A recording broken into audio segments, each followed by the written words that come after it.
This is the Global News Update on Top Accolade News. Welcome to the pulse of the world tonight. From constitutional crisis to collapsing schools, today's headlines cut deep, revealing the fragility of power, the cost of ambition, and the human toll of neglect. Let's dive in. Ex-South Korean Prime Minister faces trial over martial law crisis. Taliban enforces total communications blackout in Afghanistan. YouTube pays $24.5 million to settle Trump lawsuit over account suspension. US regulator encourages crypto firms to engage in tokenization.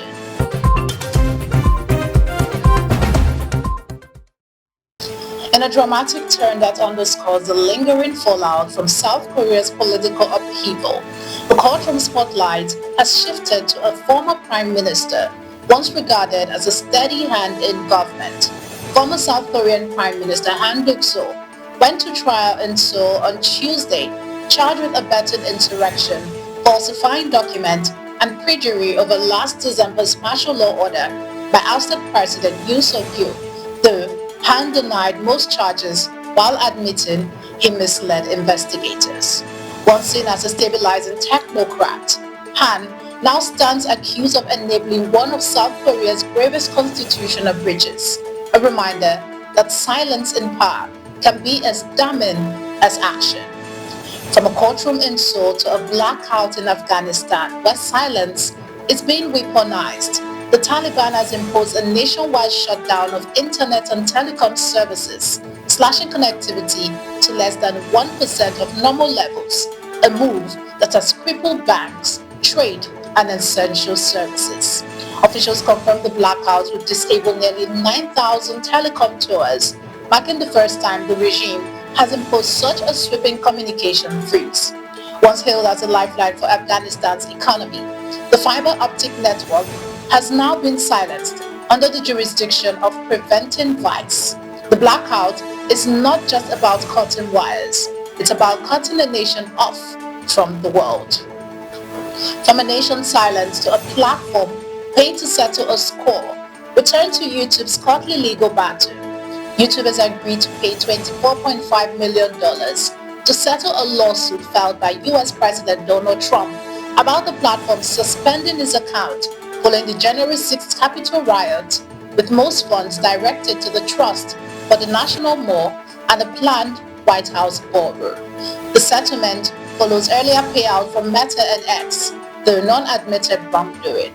For Trump, whose legal battles against media giants are piling up, the message is clear.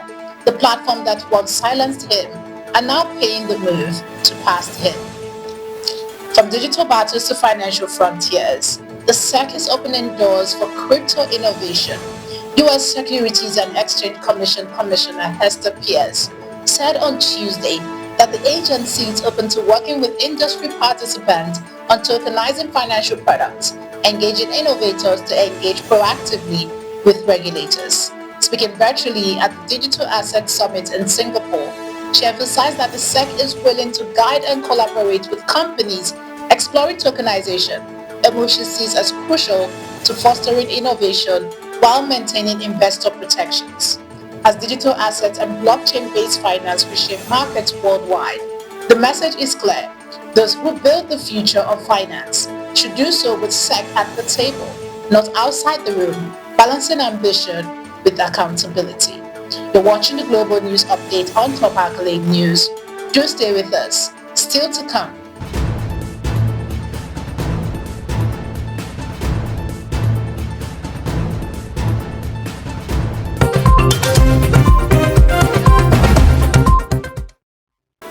Thanks for staying with us. A new plan for Gaza takes center stage.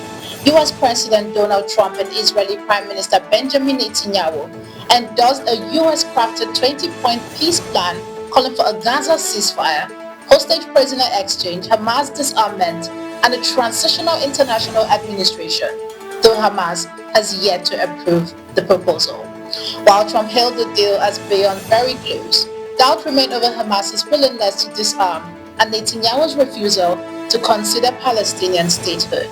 For now, peace hangs not on signatures in Washington, but on the silence in Gaza. From fragile hope in Gaza to a desperate search for life in East Java, tragedy strikes a scoop. Indonesian rescuers are racing to find 38 people they're trapped after the Al-Khwarizmi Islamic boarding school in East Java collapsed during afternoon prayers, killing 3 and injuring nearly 80. Officials said the disaster was caused by weak foundations unable to support ongoing construction on the building's upper floors. Heavy equipment like cranes and excavators are being used carefully, while rescuers avoid disturbing unstable sections for fear of further collapse. Families have gathered anxiously, checking lists of survivors as authorities continue urgent search efforts. The tragedy highlighted harsh reality. When safety standards are ignored, even a place of learning and worship can become a site of catastrophe. To a stunt sparking controversy, we shift to YouTube's biggest star. MrBeast, YouTube star, defended his viral video, "Would You Risk Dying for $500,000?" featuring a stunt man escaping a burning building after critics called it reckless and dystopian. He's literally on fire! No, get the fire extinguisher! Hurry up, the house is about to collapse. Alright, that's it. The money's on fire! Oh my god, the money's burning! Oh, you did it! His legs are on fire, put it out! My adrenaline's pumping right now. You managed to get $250,000 out of that building! Let's head to the next death trap! He insisted rigorous safety measures were in place and that no real danger occurred. With over 45 million views in days, the spectacle highlights the fine line between jaw-dropping entertainment and ethical responsibility. Because when money meets fire, sparks of controversy are inevitable. Manchester United's struggle hit home.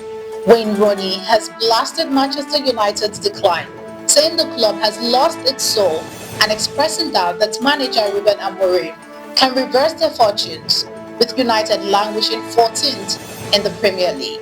Rooney also criticized off-field cost-cutting moves by minority owner Jim Ratcliffe, arguing the problems run deeper than results on the pitch. Once a club defined by glory and grit, United now face a painful truth. Tradition alone cannot rescue a sinking giant.